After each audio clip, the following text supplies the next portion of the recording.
जब जब धरती पर दैत्यों और बुरी शक्तियों ने मानवता के विपरीत अत्याचार किए, तब तब भगवान विष्णु ने एक नया अवतार लेकर बुरी ताकतों का सर्वनाश किया। भगवान विष्णु के चौथे अवतार नरसिंह भगवान हुए हैं। हिरण्यकश्यप जैसे दैत्य का संहार करने के लिए उनको आधे नर और आधे सिंह का ये अनोखा अवतार लेना पड़ा। आइए जानते हैं भगवान नरसिंह के अवतार की कहानी। पौराणिक कथाओं के अनुसार बहुत समय पहले ऋषि हुआ करते जिनका नाम ऋषि कश्यप और उनकी पत्नी का नाम दीति था। ऋषि और उनकी पत्नी दीति को 2 पुत्र हुए, जिनमें से एक का नाम हिरण्याक्ष और दूसरे का नाम हिरण्यकश्यप था।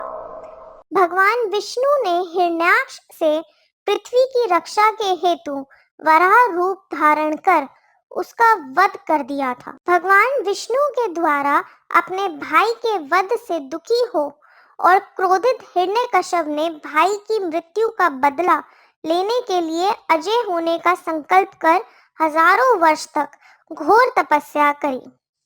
हिरण्यकश्यप की तपस्या से खुश होकर ब्रह्मा जी स्वयं उसके सामने प्रकट हुए। हिरण्यकश्यप, मैं तुम्हारी तपस्या से बहुत खुश हुआ हूँ। मांगो, तुम क्या मांगते हो? प्रभु, आप मुझे ऐसा वरदान दे जिससे कोई भी मुझे ना घर में मार सके ना बाहर, ना अस्त्र से मार सके ना शस्त्र से, ना मैं दिन में मरूं ना रात में, ना मनुष्य से मरूं ना पशु से, ना आकाश में मरूं ना पृथ्वी में। ब्रह्मा जी से वरदान प्राप्त कर हिरण्यकश्यप अजय हो गया। उसने इंद्र से युद्ध कर स्वर्ग पर अधिकार जमा लिया, साथ ही सभी लोगों पर उसका राज हो गया। हिरण्यकश्यप इतना अहंकारी हो गया कि उसने अपनी प्रजा से खुद को भगवान की तरह पूजने का आदेश दिया। हिरण्यकश्यप के पुत्र का नाम प्रहलाद था। प्रहलाद आरंभ से ही धार्मिक प्रवृत्ति का था। उसने अपने पिता की पूजा करने से मना कर दिया था। प्रहलाद भगवान विष्णु के भक्त थे और उनकी भक्ति में लीन रहते। कई कोशिशों के बाद जब हिरण्यकश्यप प्रहलाद को अपनी पूजा करने के लिए नहीं मना पाए, तो उसने बालक प्रहलाद को मारने के लिए अपनी बहन होलिका को बुलवाया। होलिका ने जब अपने भाई को परेशान देखा तो वह बोली, भाई, आप कहें तो मैं प्रहलाद को गोद में लेकर अग्नि में बैठ जाती हूँ।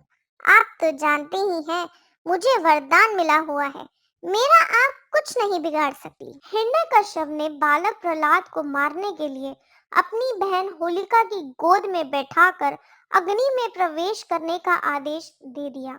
लेकिन इस घटना ने प्रहलाद को कुछ नहीं हुआ और होलिका जलकर भस्म हो गई। उसके बाद एक दिन। क्या कह रहे हो? होलिका नहीं रही? ऐसा नहीं हो सकता। बहुत हो गया, अब बस जाओ प्रहलाद को बुला कर लाओ। आज तुझे मेरे हाथ से कोई नहीं बचा सकता। बुला अपने भगवान को प्रहलाद। प्रहलाद बोले, वह तो अंतर्यामी है और हर जगह मौजूद है। क्या वो इस खंबे में भी हो सकते हैं? प्रहलाद ने जैसे ही हाँ कहा, हिरण्यकश्यप खंबे की ओर बढ़ा और उसे तोड़ने लगा। तभी तुरंत खंबे में से भगवान नरसिंह प्रकट हुए और उन्होंने हिरण्यकश्यप को अपने हाथों में उठाकर दरवाजे की ओर बढ़े। भगवान नरसिंह ने हिरण्यकश्यप को अपनी जांघ पर लिटा लिया। देख हिरण्यकश्यप, मैं तुझे मारूंगा। मैं ना अंदर हूं ना बाहर, इसीलिए मैंने तुझे दहलीज पर बिठाया है। तुझे ना आसमान में मारा जा सकता है ना धरती पर, इसीलिए मैंने तुझे अपनी जांघों पर रखा है। तुझे मैं ना दिन में मार सकता हूँ ना रात में, इसीलिए दोपहर जब मिलते हैं मैं तुझे तब मारूंगा। तू ना अस्त्र से मरेगा ना शस्त्र से, इसीलिए मैं तुझे अपने नाखूनों से चीरूंगा। तुझे ना कोई पशु मार सकता है ना इंसान, इसीलिए मैं पशु भी हूँ और इंसान भी, और यही है तेरा अंत। यह कहते हुए भगवान नरसिंह ने हिरण्यकश्यप को छाती से चीर दिया। भगवान नरसिंह का क्रोध बढ़ता ही जा रहा था। वह हिरण्यकश्यप के सिंहासन पर विराजमान हो गए उनका क्रोधपूर्ण मुख को देखकर किसी को भी उनके निकट जाकर उनको प्रसन्न करने का साहस नहीं हो रहा था। देवताओं के आग्रह पर माता लक्ष्मी उनके निकट आई। उनके क्रोधित रूप को देखकर वह भी भयभीत हो गई। तब ब्रह्मा जी ने प्रहलाद से कहा, पुत्र प्रहलाद, तुम ही भगवान नरसिंह को शांत कर सकते हो। जाओ, उनके समीप जाओ। प्रहलाद नरसिंह भगवान के करीब जाकर उनके चरणों के समीप बैठ गए और तब जाकर उनके क्रोध को शांत किया। तब भगवान नरसिंह प्रहलाद को प्यार करने लगते हैं और प्रहलाद के आग्रह करने पर वे विष्णु अवतार के रूप में आ जाते हैं और उनको आशीर्वाद देकर वे वहां से अंतर्ध्यान हो जाते हैं। नमस्कार दोस्तों, आज हम आपको भगवान शिव के अनंत भक्त की कहानी सुनाने जा रहे हैं, जिसने भोग के तौर पर मांस चढ़ाया। पौराणिक कथाओं के अनुसार कनुप्पा नयनार नामक एक शिकारी हुआ करता था। एक बार वो जंगल में शिकार करने गया था। तभी उसे वहां एक मंदिर दिखाई दिया। वो मंदिर की तरफ आगे बढ़ता चला गया। अंदर घुस के उसने पाया मंदिर में एक शिवलिंग स्थापित था। शिवलिंग को देखकर उसके मन में शिव के प्रति प्रेम भर गया।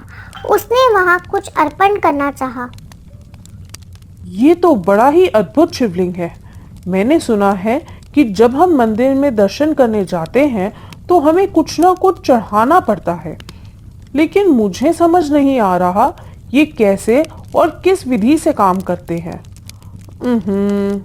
मेरे पास अभी एक शिकार किया हुआ ताज़ा मांस पड़ा हुआ है। एक काम करता हूँ, अभी यही शिवलिंग पर चढ़ा देता हूँ।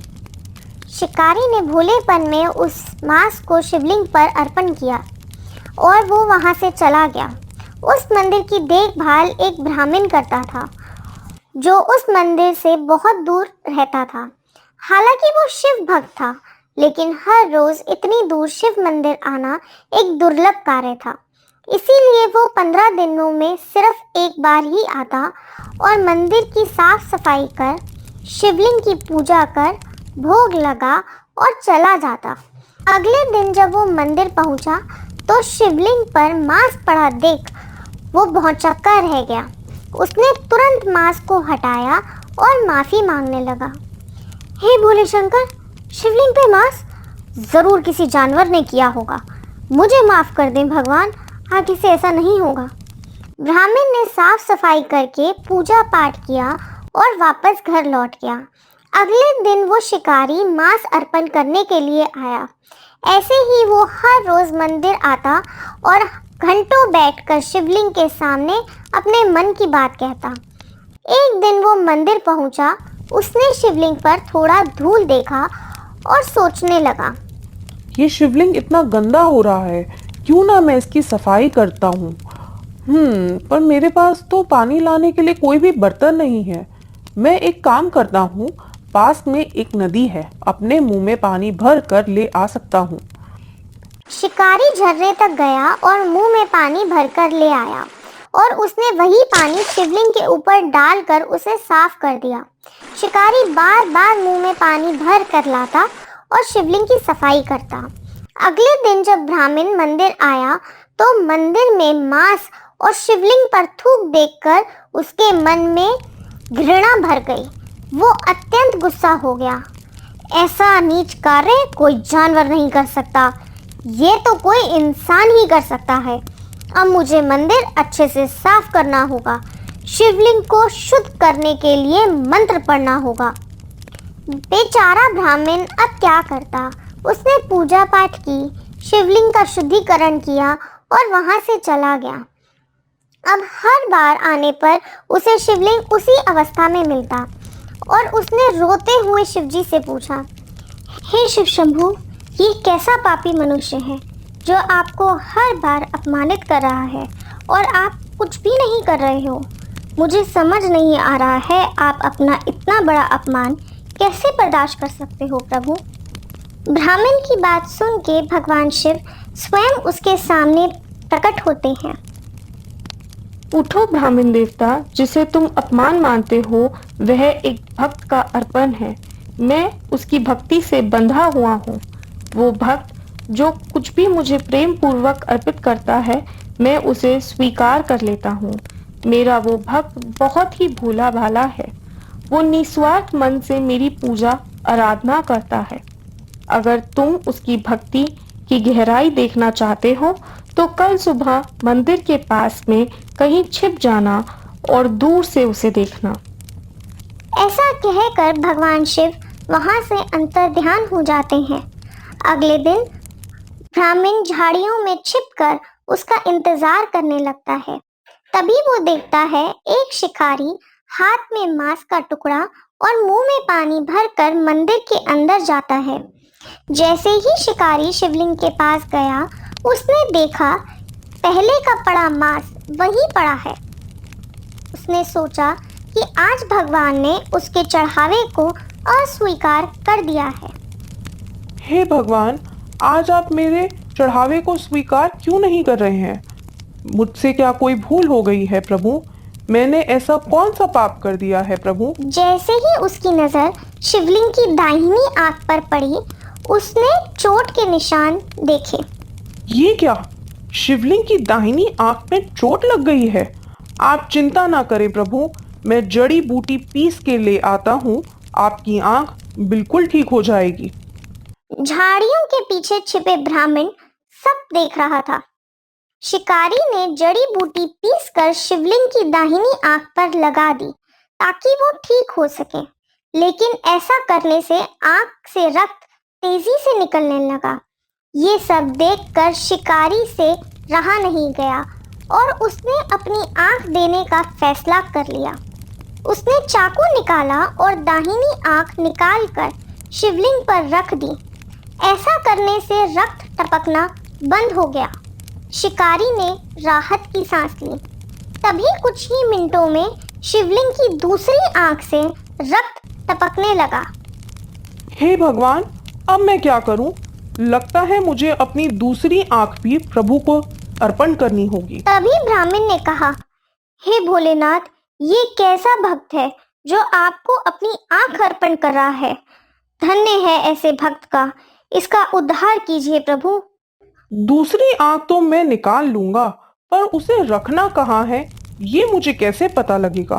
क्योंकि मैं तो दोनों आंखों से अंधा हो चुका हूँगा। मुझे तो कुछ दिखाई नहीं देगा। कुछ देर सोचने के बाद शिकारी को विचार आया। एक काम करता हूँ, जहाँ पर आंख लगानी है वहाँ पर पैर टिका देता हूँ ताकि मुझे पता रहे कि दूसरी आंख लगानी कहाँ है। शिकारी ने दूसरी आंख की जगह अपना पैर टिका दिया। जैसे ही उसने अपनी बची हुई आंख निकालने के लिए चाकू उठाया, मंदिर में एक अलौकिक प्रकाश फैल गया और भगवान शिव प्रकट हो गए। भगवान शिव को अपने सामने देख शिकारी से रहा नहीं गया और वो उनके चरणों में गिर पड़ा। ब्राह्मण भी मंदिर में भागा हुआ आया और हाथ जोड़कर भोलेनाथ के चरणों में गिर पड़ा। ब्राह्मण देवता, देखा आपने, ये है मेरा प्रिय भक्त कनुप्पा न्यायनार। कनुप्पा मतलब आंख अर्पण करने वाला और न्यायार मतलब शिव भक्त। आज से पूरी सृष्टि तुम्हें इसी नाम से पुकारेगी। शिकारी ने कहा, प्रभु, आपके दर्शन पाकर मैं धन्य हो गया। आपने मुझे नया नाम देकर मेरा उद्धार कर दिया भगवान। भगवान शिव ये सब सुनकर मुस्कुरा देते हैं और उनके आशीर्वाद से कनुप्पा की आंखों की रोशनी वापस आ जाती है। वो हाथ जोड़कर भगवान शिव के चरणों में लेट जाता है। उसी दिन से शिकारी को कनुप्पा न्यायनार के नाम से जाना जाता है।